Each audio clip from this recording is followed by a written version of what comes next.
नमस्कार, मी संतोष सुतार आणि आपण पाहतात शेल माझा. नमस्कार, मी राजाराम सुके, अखिल भारतीय मराठा महासंघ चंदगड तालुका सरचिटणीस.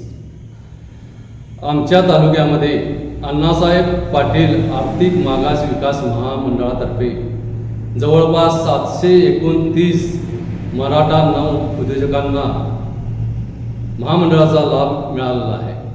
म्हणजेच बँकातून त्यांनी कर्ज घेतलेले आहेत आणि महामंडळ त्या कर्जाच्या हप्त्याचं व्याज त्यांना परत देत आहे.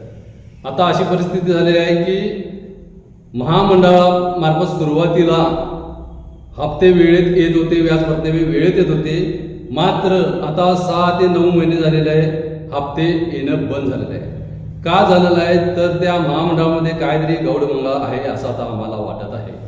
हे हप्ते बंद होण्याचं नेमकं कारण काय हे समजत नाही. याच्या पाठीमागे सुद्धा आम्ही निवेदन दिलं होतं, महामंडळाला सूचना केली होती, महामंडळाला आम्ही फोन केले आहेत. ते म्हणतात आम्हाला सरकारनं निधी दिलेला नाही, त्यामुळे आम्ही हप्ते सध्या परतावे देऊ शकत नाही. जेव्हा निधी त्यावेळेला लगेच आपण ते वितरित करू. मात्र सरकारनं निधी न दिल्यामुळे आमच्या तालुक्यातील अनेक उद्योग मोडकळीस आलेले आहेत. कारण की कर्जाचे हप्ते हे आमचे लाभार्थी किंवा कर्जदार हात उसने करून सुद्धा पैसे आणून बँकेमध्ये भरता येत आणि आपलं रेकॉर्ड चांगलं ठेवता येत. आणि विशेष बाब म्हणजे आपल्या चंदगड तालुक्यामध्ये मराठा समाजाचा कर्जदार हा परतफेड करण्यामध्ये अव्वल ठरलेला आहे.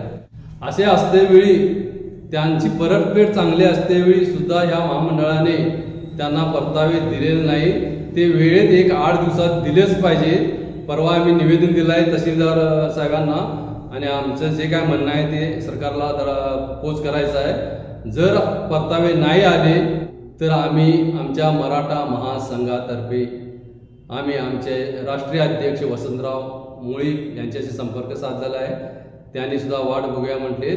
नाही आले तर पुऱ्या महाराष्ट्रभर बोंब मारो आंदोलन चालू करायचं असं सांगितलं आहे. त्यामुळे आम्ही असं आवाहन करतो की हे परतावे लवकरात लवकर जमा व्हावेत आणि आमच्या कर्जदारांना बँकेमध्ये हप्ते भरणे सुरळीत चालावे, तसेच त्यांचे उद्योग सुद्धा सुरळीत चालावे. त्यांचे उद्योग मोडकळीला उभारलेले उद्योग मोडकळीला येऊ नये अशी आमची इच्छा आहे. जर जे परतावे येत नाही ते निधी अभावी येत नाही, त्यामुळे याला सर्वस्वी कारणीभूत महामंडळ आणि सरकार असेल असे मी सांगतो.